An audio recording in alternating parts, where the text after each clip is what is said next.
Come home early because our son got injured and is in the hospital? I'm on a business trip. Don't talk nonsense. The voice on the other end of the line was from my husband, the father of our dear son. I was hoping to get him to come home because it's an emergency. Upon knowing his father won't be coming, our son Jim put on a sad face. But in the next moment, Jim pointed at the television with a surprised look on his face. Look, it's Dad! He's home! Turning my eyes to the television, I couldn't believe what I was seeing. My name is Donna, 32 years old, living an ordinary life with my husband and son. Mike, my husband, and I met through work.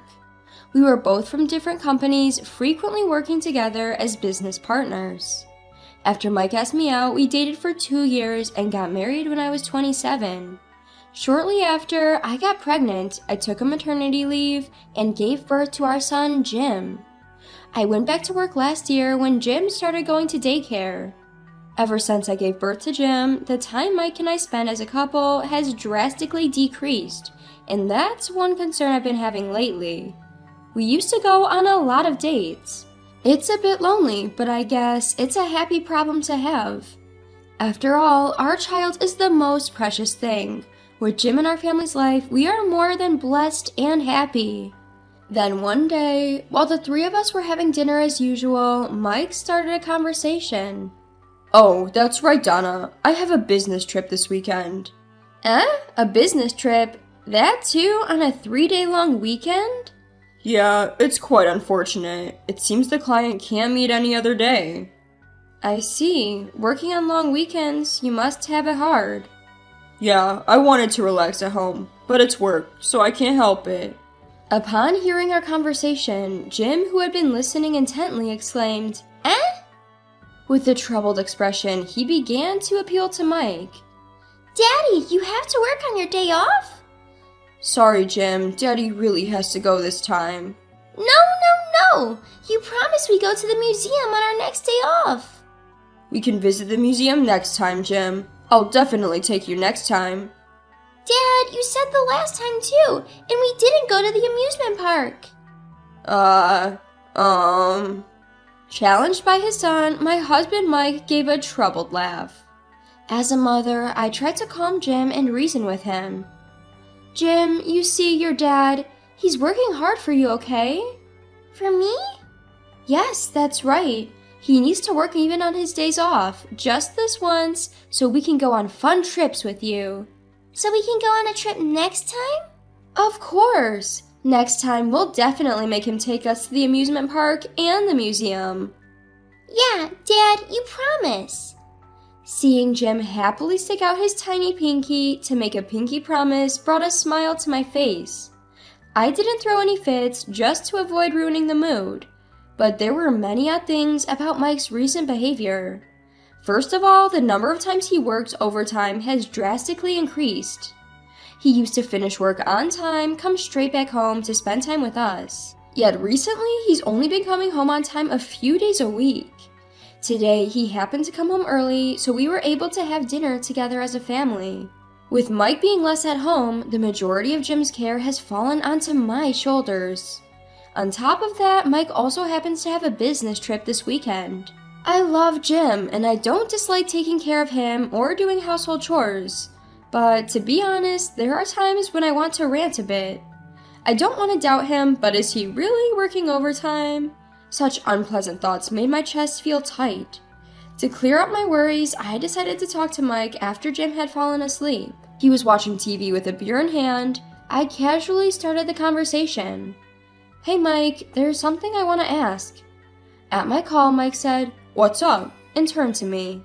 It might be terrible to doubt my own husband. Even with that thought, I nervously asked, "You know, you've been working a lot of overtime lately, haven't you? Is work getting really that busy?" Well, yeah, I've been given more responsibilities, you know. I see, but you've always been going on more business trips, even on weekends and holidays.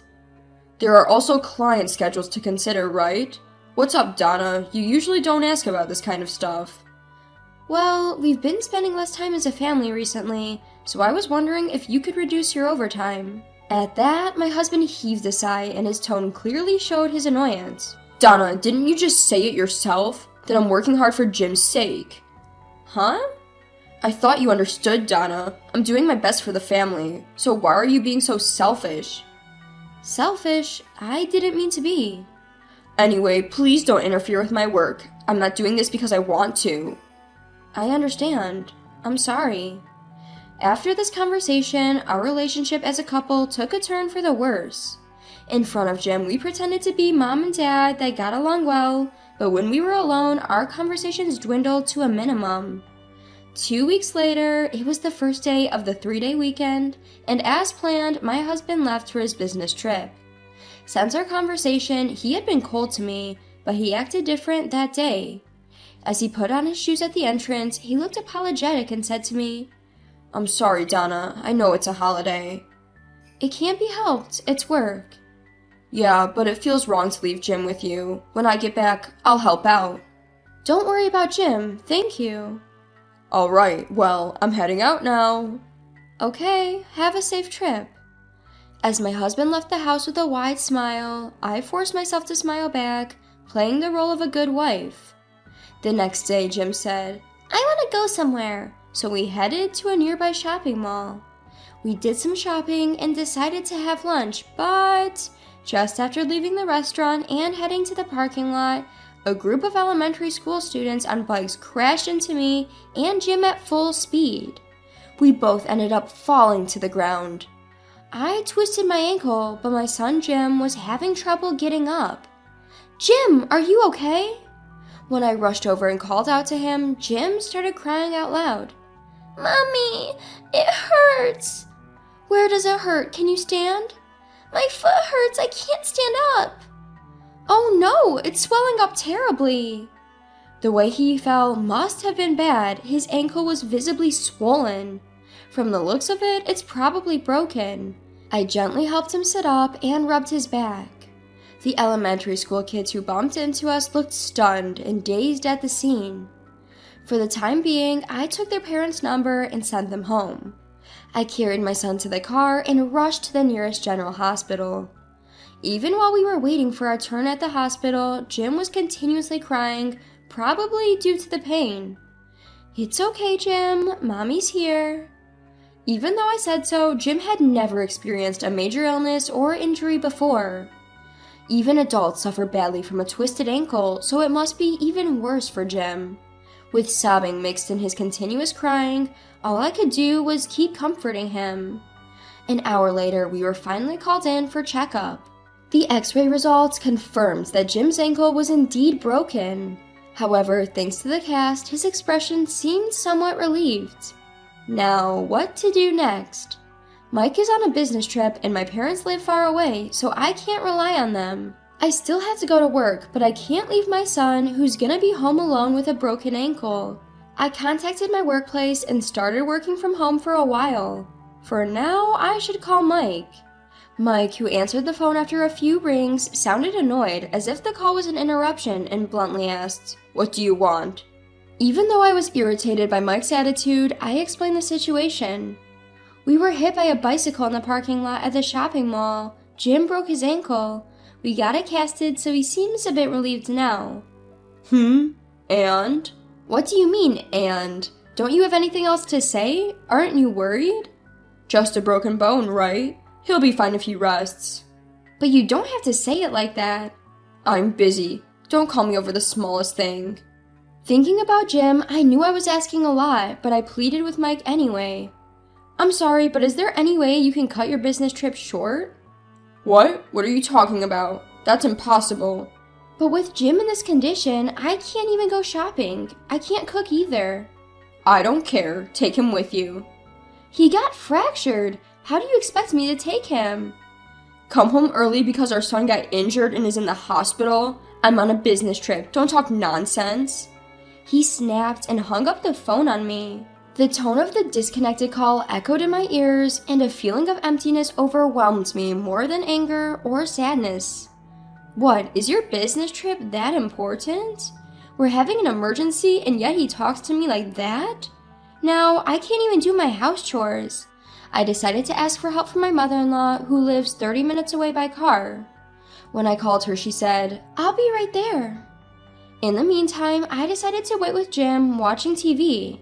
While waiting for my mother-in-law, I told Jim that his dad couldn't come home. "Jim, Daddy can't come home because he's busy at work." I want to see Daddy." "Jim, Does Daddy really have to work?" remember what I told you before? Daddy is working hard for us." Suddenly, Jim cut me off, pointed at the TV screen and said, "Mom, Daddy's not at work." "What? What are you talking about?" "But look, Daddy's right there." "What? What are you saying?" "Daddy, come back." "Jim?" "Look, Mom, it's Daddy." Jim's face suddenly lights up with joy. Looking where Jim was pointing, there on the screen was undoubtedly Mike. But he wasn't alone. Next to him was a young woman, and they were being interviewed at a tourist spot on live television. This can't be. What's going on? Why is Mike there? Didn't he leave for his business trip just yesterday? My supposedly away for business husband is there on the screen, smiling with a woman. They're arm in arm, completely clinging onto each other, just like a couple. At that moment, an indescribable emotion began to bubble up within me. This is cheating. Once I was certain, I quickly hit the record button, capturing evidence of Mike's infidelity. Not wanting Jim to see any more of this, I quickly changed the channel. Soon enough, my mother-in-law arrived. While Jim took his nap, I decided to tell her about Mike's infidelity. "Mother-in-law, I have something to tell you." I stared into my mother-in-law's eyes and quietly told her, Donna, what's wrong? You seem so serious." "Can you take a look at this?" I played the recording from earlier. There it was, irrefutable proof of infidelity. When the interviewer asked Mike, "Are you on vacation?" he responded gleefully, "Yeah, I finally got some time off." "That's great. Are you here with your wife today?" "No, she's still my girlfriend, haha. I hope to marry her someday." "Very sweet. Enjoy your trip." "Haha, thank you." I stopped the footage as soon as Mike's interview ended. Witnessing her son's infidelity, my mother-in-law covered her mouth with both hands, lost for words. While I was wondering where to start, my mother-in-law bowed her head deeply. "Donna, I'm so sorry. My stupid son." "Mother-in-law, I'm thinking about divorce." "Yes, of course I understand. I won't stop you. What that fool did, it's unforgivable." "I'm sorry." "Don't apologize, please. For Jim's sake, you should seriously consider divorce." To confirm the truth about Mike's infidelity, I called his workplace. A staff member who was working over the weekend confirmed that indeed, Mike did not have any business trips scheduled. On the contrary, it was revealed that he had taken numerous paid leave days in the past few months. When I checked my calendar, the dates he had taken off were the same days he told me he was staying overnight at his office because of work. He was probably spending all those leaves on going out for whole-day dates with his mistress. As more and more of Mike's misdeeds came to light, a simmering rage began to rise within me. To tell such an easily discoverable lie, and to even go on a trip with his mistress? How much more does he need to make a fool out of me? Once my anger subsided, I quickly decided to come up with a plan to get back at Mike. Even my mother-in-law approved of me filing for divorce, so I'm not holding back. A few days later, before Mike got home, I invited my mother-in-law over to our place and had her wait for him in the room next to our living room. I couldn't let Jim witness this mess, so I left him with his grandfather at my in-laws' place. Unaware of anything, Mike returned home and appeared before me with a big smile on his face. "I'm home! I got you guys some souvenirs." Mike held out a box of sweets, but there was no way I would be deceived by such a thing. I slapped away the box of sweets he had offered and coldly said, "Did you enjoy your trip with your mistress?" "Huh?" "It's impressive, isn't it? Buying souvenirs for your family from the place you went with your mistress. When did you get so bold?"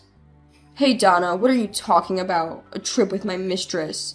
"Don't play dumb. I've known for a while now that you went on a trip with your mistress over this weekend."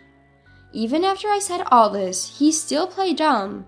"I don't know. I have no idea what you're talking about," was all he repeatedly said. Suddenly, my mother-in-law appeared from the room next door, unable to bear it any longer, even before I gave her the cue to come out. She briskly approached Mike and slapped him across his face. To the stunned Mike, she spat out angrily, "What do you mean business trip, you fool?" "What, Mom? What's going on? I just went on a business trip." "Huh? Can you still say that after seeing this?" "Huh?" My mother-in-law slowly grabbed the TV remote and played a clip from Mike and his lover's interview. Seeing this, Mike's face turned ashen. His mouth opened and closed with no words coming out. The souvenir Mike had brought back was right from the shop that appeared in the clip. There was no more room for excuses. Perhaps realizing that he couldn't lie any further, Mike bowed deeply in apology right on the spot. His eyes were filled with tears as he began to apologize to me. I'm sorry, Donna. I thought it was just a fling. I'm not serious about her." "So what? I'm supposed to let this slide because it was just a fling?" That's not, but believe in me. You are the one I love, Donna." Even after being confronted with all the evidence, he was still trying to deceive me with his shallow words like, "I love you." I was thoroughly disgusted by him. I slammed down the divorce papers in front of him. "I love you? Quit messing with me. Do I still look like a fool to you? Our son got injured and you still lied to go on a trip with your mistress. Unforgivable. You make me sick to my stomach." Donna, please, just calm down." "Shut up. I have no trust in you no more. I can't continue living with a deadbeat like you. You are nothing but a waste of my time and energy. Sign those papers right now and get out of our lives, you jerk." Finally realizing the gravity of the situation, Mike burst into tears. He repeatedly apologized, but I ignored him. In the end, under pressure from his mother, Mike reluctantly signed the divorce papers. Subsequently, we divorced. Of course, I gained custody of our son Jim. I claimed compensation from Mike and his mistress and returned to my parents' home. Mike was disowned by his parents, and from what I've heard, he was never allowed to set foot in his parents' home again. Since Mike initiated the affair, when his mistress was asked to pay compensation, she exploded in anger and exposed the relationship to everyone at their workplace. As a result, Mike was demoted to a dead-end department. The woman who had been a temporary employee was let go and dismissed from the company. Mike's salary dropped significantly, and now he seems to be just getting by. He probably won't have the luxury to entertain women in the future. As for me, I am living a peaceful life with Jim at my parents' home. I haven't explained the reason for parting with Jim's father to him yet, but I know that one day I will have to talk about it. Until then, I want to cherish my time with Jim.